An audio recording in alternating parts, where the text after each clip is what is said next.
Avat Hashem et Chok l'Israël ce matin, Gitin, 49b, B, Leilou Nishmat, Saada Batalia. Tanya Amar Rabbi Shimon, dit Rabbi Shimon Bar Yochai, Mipnema Amru Anizakim, Shamim Lahem Ba'idit. Alors dans la Torah, il y a la paracha de Mishpatim, qui parle de dommages corporels, de dommages de biens matériels. Si tu endommages le corps de ton ami, tu lui as donné un coup dans l'œil, un coup dans le bras, il ne peut plus travailler, tu as endommagé ses biens matériels, ton taureau a endommagé son taureau, tout ça, ça s'appelle Nezikim. Maintenant, Nezikim, on dit, celui qui a fait dommage à l'autre, il paiera avec le meilleur de son champ. L'argent, avant, il n'y avait pas de l'argent liquide, il n'y avait pas cash. Aujourd'hui, c'est plus cash. Avant, il n'y avait pas de cash. Alors, qu'est-ce que les gens avaient? De bétail, ils avaient de terrain, le terrain plus. Maintenant, on dit, celui qui a fait le mal à l'autre, il paiera be'idit. Idit, ça veut dire le meilleur parti de son champ. À la valeur de la chose, à la valeur. Pas, on ne lui prend pas n'importe quoi. S'il a fait $100, on va lui prendre $100. Mais, c'est ça, endommagement, mais de la meilleure partie de son champ. Vient Rabbi Shimon Bar Yochai ce matin, il pose la question, Mipnema Amru, pourquoi ça s'était instauré par Chachamim, que le gars il paye par le meilleur parti de son champ? Regarde, il peut lui donner un morceau de meilleur morceau pour $100, il peut lui donner un mauvais morceau, mais qui vaut $100 aussi. À la valeur de $100. $100, c'est $100. Mais pourquoi ils ont dit non? Tu paieras de ton meilleur partie de champ, la meilleure partie de ton champ.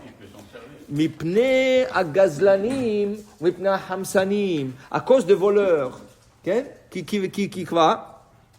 Kedesh yomar adam, lama ani gozel, velama ani chomes, lemachar bedin yordim nechasai, venotnim sasena sheli. Si quelqu'un vole et on l'attrape, on dit oh, maintenant tu vas payer. Mais tu vas payer de la meilleure partie de ton champ. Cette personne elle va maintenant réfléchir 2 fois. Pourquoi je vais voler? Pourquoi je vais prendre quelque chose? S'ils m'attrapent, ils vont me charger, ils vont me prendre la meilleure partie de mon champ. Alors je vais perdre. Ça ne vaut pas la peine. Ça va arrêter les gens de voler. Alors Chachamim, ils ont vu ça comme une barrière. Que les gens vont réfléchir 2 fois et ça vaut la peine de voler ou pas. Okay? C'est comme renforcement de la loi. Okay? Tu lui dis, tu fais ça, voilà l'amende. Ah, le gars il va penser 2 fois, est-ce que je le fais ou je ne fais pas? Ça ne va pas être facile de le faire. Okay? La même chose. Mais le Rav Ben Ishraï raconte, il y avait quelqu'un, c'était un voleur professionnel, il volait, il faisait tout. Un jour, Mina Shamaim, il a décidé de faire tchouva. Tchouva, Hazak ou Baruch, il a fait tchouva. Maintenant qu'il a fait tchouva, il ne savait pas s'il va tenir. C'est difficile après tant d'années que tu fais un péché, tu sais, c'est beau de dire j'arrête, mais il est parti voir un rabbin, il dit Rabbi, donnez-moi un conseil comment je tiens dans ma teshuva, que je ne tombe pas, Haz v'Shalom encore. Il a dit je te donne un conseil, mais tu le suis à la lettre. Il dit oui, mais pas trop difficile Rabbi. Il dit non, très facile, mais très fort. Il dit quoi? Tu te promets de ne jamais mentir. Tu ne dis pas un mensonge, ni blanc, ni noir, ni petit, ni grand. Est-ce que tu peux promettre ça? L'autre a dit, mais c'est facile. Il dit, oui, mais est-ce que tu peux promettre? Il dit, mais Rabbi, qu'est-ce que ça a à voir avec le vol? Il dit, promets-moi de ne jamais mentir. Il dit, je vous promets. Le gars, il a fait tchouva. Il a commencé à aller à la synagogue, il a commencé à venir aux études, il est devenu maître religieux, très très bon.